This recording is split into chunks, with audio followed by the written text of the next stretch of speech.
Role in this show? Hi, thank you so much. Well, this is my first role in GMA, so when they talked to me about it, I was just very happy and grateful.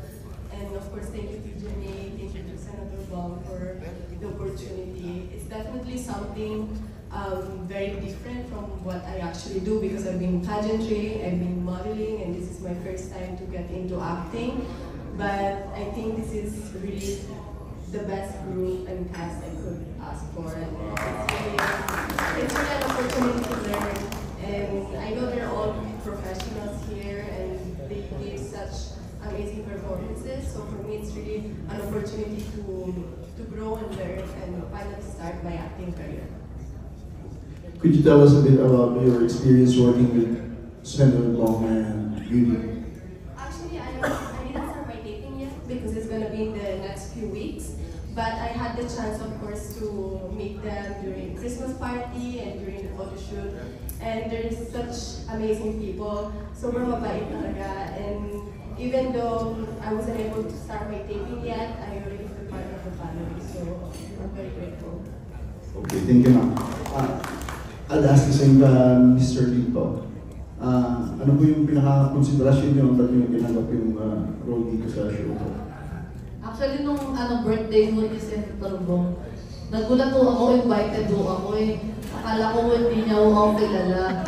Tapos, pumunta po kami doon sa pumunta po ako doon sa hotel, bawal nga daw magsama ng iba. Sabi ko, lang, gaganda ng mga sasakyan. Tapos ako, pagbaba ko, nasampa nga ako doon eh. Kala nila grab, tapos ako yung nagdadrive. Nagpabalik naman ako, may budget ako pagbalik.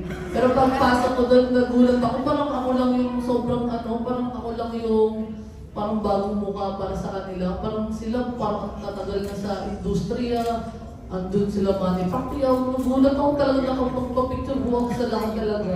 Nag-attendance po ako sa lahat ng mga tao nandun. Kaya doon pa lang nung nagpapasalamat na ako kasi sobrang, parang first time ko nag-birthday na may ganung eksena.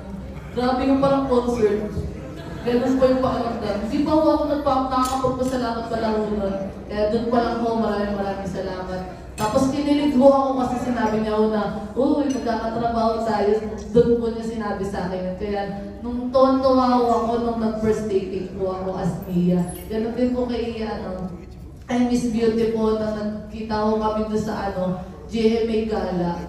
Sobrang kalog niya ho. Kala ko, mababahuhan siya man lang sa hininga ko, gano'n. Kasi grabe siya magbeso ba? Alam mo yung beso niya parang nilanghap niya na lahat ng hininga ko yung gabing yun. Siyempre, medyo nakainom-inom na ako nun. Sabi ko, hello, baka may nasabi siya sa hininga ko. Kaya parang nakakilig kasi yung mga napapanood nyo lang mo talaga dati, parang, wow, kasama mo na ngayon, nagkakaamuyan na kami ng hininga. At saka siyempre yung mga ibang pong artista talaga na nakasama ko po sa set, talaga sinuportahan po nila ako. At saka po yung mga yung mga action, wala naman akong ganitong alam na dati. Ngayon mo, nakakita na ako ng mga pumuputok-putok na baril, tumataog-taog ng eme, tapos magugulat na lang kami, nasa set kami, talagang may sumasabog. Kaya, ayun, masaya ko ako, naging parte ako nito.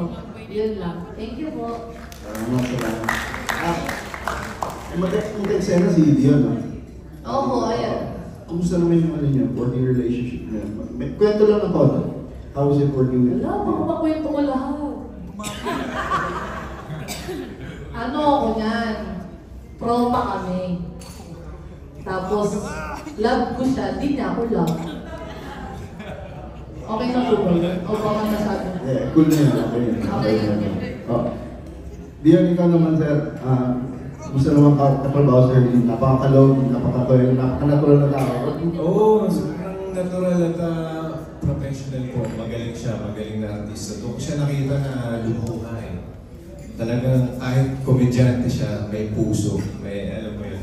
Nakakaiyak si Erlin.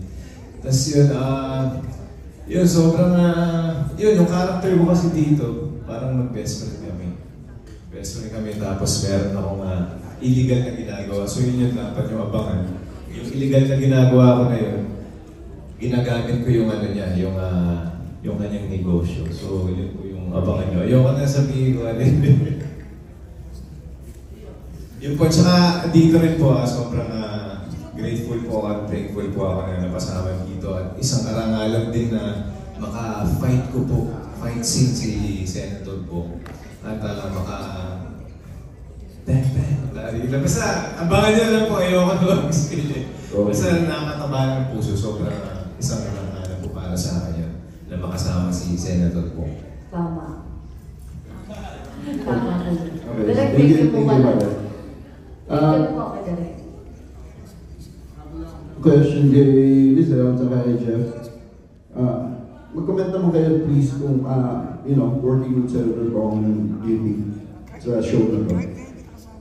Ako po kasi nakatrabaho ko noon si Kuya Bong way back. Yung movie na nag-sidekick po ako sa Pertud ng Puti.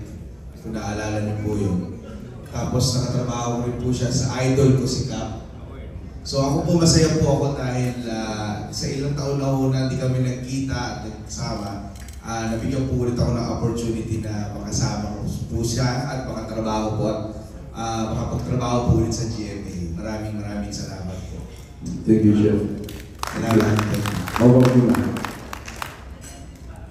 Ayun po, sa akin po, hello po sa inyong lahat. I'm very glad po talaga na napasama po ako dito sa Walang Matigas na Pulis. Kasi nung season 1 pa lang po, nakausap ko po si Direk Enzo. And ayun, sabi ko sa kanya, gusto ko talagang mag-guest. And I'm very blessed po na ngayon nakasama na po ako sa season 2, nakatrabaho ko na po sila Senator Bong, sila Miss Beauty, at saka lahat po na sobrang gagaling po nilang artista, at saka everyday po na nagtitiping kami. Parang feeling ko, hindi ako nagtatrabaho kasi sobrang gaan po din nakasama sa set. Tsaka ang dami ko din po natututunan sa kanila kasi this is actually the first time din po na napasama ko sa action na series and also comedy din. So ayun, sobrang happy po ako. Blessed po ako, kaya maraming salamat po sa GMA na binigyan po ako nila ng opportunity na makatry ng ganitong character naman na medyo malayo doon sa usually kong ginagawang characters. Thank you, Lizelle. Thank you for answering that. Thank you, Sir Neil. Next, we have Sir Jippy Anargon.